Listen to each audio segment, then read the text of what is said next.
ব্যাপারে আমার দোকান থেকে আগে আসে, আমি দোকান বন্ধ করে আসি। তা সে আইসা 9:30টার সময় বাসা পৌঁছে দেখায় যে বাসার দরজা সব খোলা।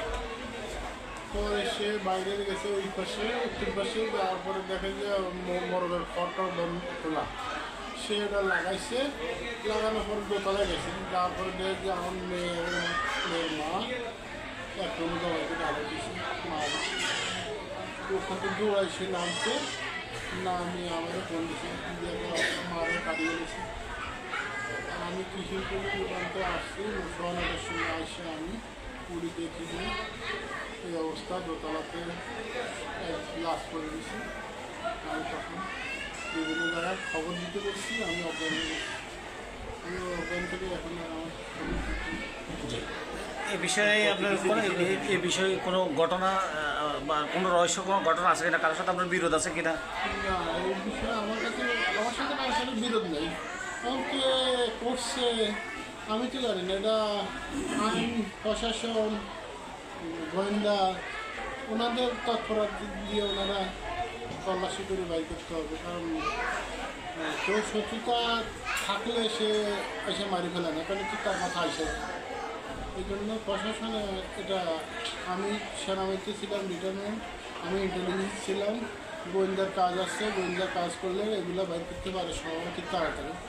এই আমি আশাবাদী যেন তাড়াতাড়ি। সদস্য দীর্ঘদিন সেনাবাহিনীতে সার্ভিস করেছে, সার্ভিস শেষে বাড়িতে আসি, নিজে ব্যবসা বাণিজ্য করে সাধারণ এলাকার মানুষের সাথে কোনো বিরোধ ছিল না আমাদের জানা মতে। এবং উনি স্থানীয়ভাবে বা প্রত্যক্ষভাবে পরোক্ষভাবে কারোর সাথে ওনার কোনো বিরোধ ছিল না। আর উনি এখানে নতুন বাড়ি করেছে, টাকা পয়সা ওনার আছে, ব্যবসা বাণিজ্য করে, এই সুবাদে হয়তো বা কেউ তার বাড়িতে এই ধরনের অপকর্ম করেছে। এবং ওনার তো আমিও গোয়েন্দা সংস্থায় চাকরি করছি। গোয়েন্দারা পারে না এমন কিছু নাই, শুধু সদিচ্ছা দরকার। কারণ উনিও সেনা সদস্য, ইনি সেনা সদস্য, আমিও সেনা সদস্য, আমরা তিনজনই এখন ব্যবসার সাথে জড়িত। এবং আমারও গোয়েন্দার চাকরির একটা এক্সপিরিয়েন্স আছে, আমি 4.5 বছর ছিলাম। গোয়েন্দারা ইচ্ছা করলে সব কিছু পারে, শুধুমাত্র সদিচ্ছার প্রয়োজন। আর আমাদের দেশে তো পেশি শক্তি, টাকা শক্তির কারণে এই জিনিসগুলো ডানেরটা বামে চলে যায়, বামেরটা ডানে চলে যায়। তো আমাদের আকুল আবেদন, যেহেতু উনি একজন সেনা সদস্য, ওনারা, আমরা যারা সেনাবাহিনীর চাকরি করি তারা কোনো সময় কোনো ক্রপ্টের সাথে জড়িত না, তাহলে আমাদের উপর কেন এরকম হবে? তো এইটা যেন সুষ্ঠু তদন্ত হয়। এবং রাতের এই ঘটনাটিতে অনাকাঙ্ক্ষিত, অপ্রত্যাশিত একটি হৃদয় বিদারক ঘটনা, এমন এক ঘটনা, এই ঘটনার আসলে বিবরণ দেওয়ার মতো আমাদের কাছে কোনো ভাষা নেই, আমাদের কাছে কোনো সাহিত্য নেই, আমাদের কাছে কোনো আবেগ নেই, যেই আবেগটা দিয়ে আমরা এই হৃদয় বিদারক ঘটনার বর্ণনা আপনাদের কাছে দিতে পারবো। কালকে রাত্রের থেকে আমরা ঘুমাতে পারিনি। আমার মনে হয় না এই গ্রামের কেউ ঘুমাতে পেরেছে।